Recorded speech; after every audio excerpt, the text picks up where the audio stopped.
Hello mga cookers! Tara, samahan niyo ako ngayon mag-chop ng ulo ng lechon. No? Magluluto tayo ngayon ng sinabawan. Magsisigang tayo, sinigang na ulo ng lechon. So, i-slicein lang natin to ng medyo chunky. Huwag naman yung sobrang liit. Actually, hindi ako expert sa pag-i-slice ng lechon, no? Initially, gusto naming gawing sisig. So, ganito ka-chunky lang, no? Pero syempre sabaw is life, 'di ba? Gusto natin may hinihigop na sabaw. So i-slicein lang natin siya ng ganito. Yan, medyo tipak-tipak, no? So gagawin natin 'yan sa lahat ng part ng ulo. Ayun, no, umaalog-alog pa pati yung table ko. Meron to ditong ganto kalaking buto. Ayan. So ngayon ko lang din natuklasan since ngayon lang ako nag-chop ng ulo ng lechon. Tatanggalin lang natin 'yan kasi sobrang tigas na buto. Yan. So, tatapusin natin to lahat. Tapos, and then, isa-set aside lang natin para sa pagluluto natin mamaya. Ito, ang sarap na kainin nito. Balat ko. Pero wag, sasama natin yan dyan. Huwag kayong matempt. Okay, set aside lang natin to and then, ready na tayo sa pag-start ng luto. So, naglagay lang ako ng mantika dito. Maggigisa tayo mga ka-cookers, ha. So, konting mantika. Tapos, ilalagay na natin yung luya. Ayan. So yung iba ayaw talaga nilang sa mga sinigang ayaw nila ng gisa-gisa. Gusto nila tubig tapos ilagay na lahat dun yung mga pang aromatics pang gisa. Pero ako gusto ko kasi ginigisa kasi iba yung basta may linamnam na nabibigay yung paggigisa sa pagsisigang, paggawa ng sabaw. Pero kung ayaw nyo naman yung process ng paggigisa pag nagsisigang kayo, choice nyo naman yun. O, wag na nating pagdebatihan yan at pahirapan ng mga sarili natin. So yan, nilagay ko na yung bawang, sibuyas. Diba? Nagkakamali na. Sibuyas at saka yung kamatis. Ayan. So madaming nilagay kong kamatis, mga 3 piraso. Tapos dudurugin nyo lang siya para kumatas talaga. Lumabas yung pinaka-essence nung asim nung kamatis. Ito yung mahalaga sa pagigisa. Kailangan siyang igisa talaga ng maigi para lumabas yung lasa niya. Tapos pagkatapos nating maggisa, ilalagay na natin ng hugas bigas. Kung wala kayong ayaw nyo ng hugas bigas, pwede rin yung tubig lang, pero ako gumagamit ako ng hugas bigas para sa medyo may kaunting lapot. Tsaka syempre yung mga minerals na makukuha natin dyan. Okay? Ilagay na rin natin yung labanos. Kumakain ba kayo neto? Yung iba hindi kumakain ng labanos eh. So tatakpan muna natin to, hayaan lang natin mga 3 minuto hanggang sa kumulo. Ayan, at kumulo na nga. Okay, so kapag kumukulo na mga ka-cookers, ilalagay na natin yung tinadtad natin na lechon kanina, no? So kakamayin ko na, ha. Huwag na kayong mag-inarts dyan, no? Nagugas naman ako ng kamay. Baka kasi tumapon dito sa may kalan. So dadahan-dahanin na lang natin yung paglagay. Baka kasi magtalsikan.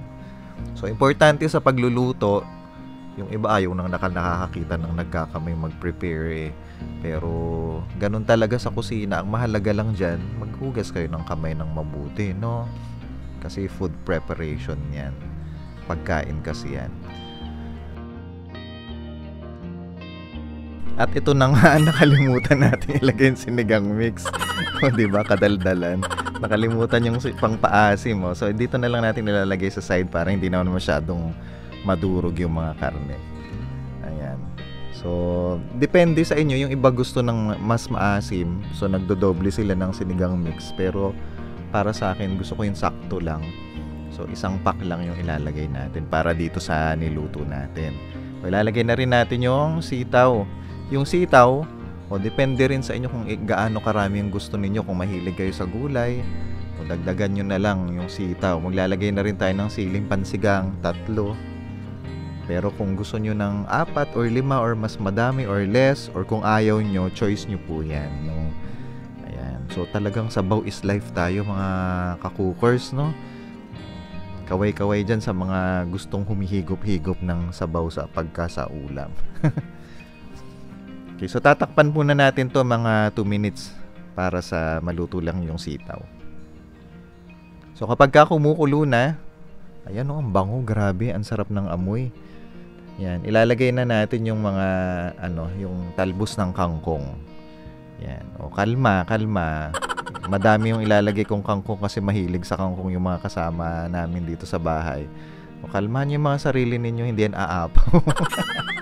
Baka akala nyo maaapaw yung yung niluluto natin kasi nag-over na siya dun sa kaserola natin. Medyo itutulak nyo lang yan pababa. Kasi habang maluluto yan, iimpis naman yan. So, itong recipe na to, pwede ninyong gawin kung merong handaan sa inyo, natira yung ulo ng lechon o ibang part ng lechon, para kung gusto nyo ng may sabaw, pwede nyong gawin ito.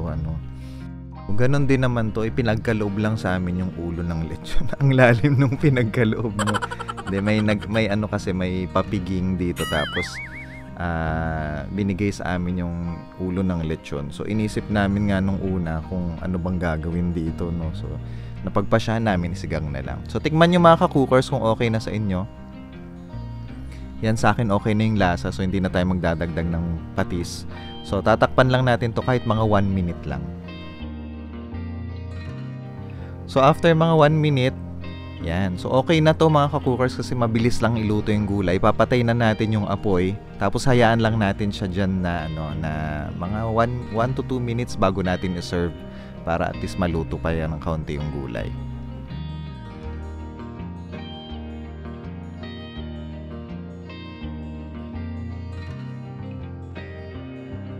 O ito na nga, so chibug time na tayo. So ano pang hinihintay ninyo? I-try nyo rin tong recipe na to. Sigurado ako magugustuhan nyo ito mga ka-cookers. Napakalinamnam at napakasarap na pang-ulam at may sabaw. Kung bago ka pa lang sa channel na to, please don't forget to subscribe and click the notification bell para lagi kang updated sa mga bago naming uploads. Maraming salamat po sa inyo!